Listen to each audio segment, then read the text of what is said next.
ये वाले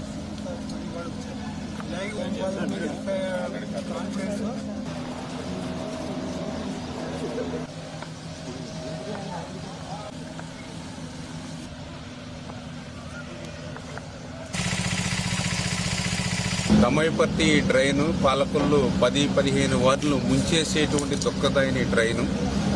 ఏదైతే ఎన్నికల ముందు నేను ఒక మాట ఇచ్చాం, రేపు అధికారంలోకి వచ్చిన తర్వాత దీన్ని పూర్తి చేసేటువంటి బాధ్యత తీసుకుంటానని మాట ఇచ్చా.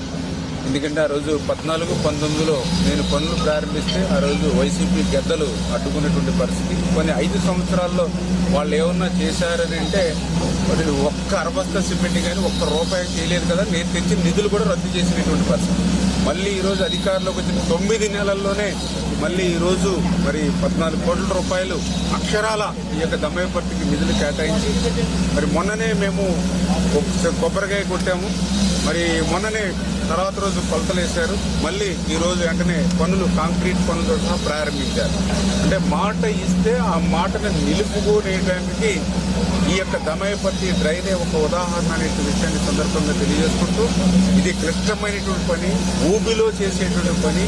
ఎప్పటికప్పుడు డ్రైన్స్ నుంచి నీరంతా కూడా దీంట్లోకి వచ్చేసేటువంటి పరిస్థితుల్లో కూడా, అటువంటి ప్రతికూల పరిస్థితుల్లో కూడా వర్క్ని ఎప్పటికప్పుడు ఇన్స్పెక్షన్ చేసుకుంటూ ఈ యొక్క దమయపర్తిని కంప్లీట్ చేయాలనేటువంటి ఆలోచనతో ముందుకెళ్తూ ఉంది.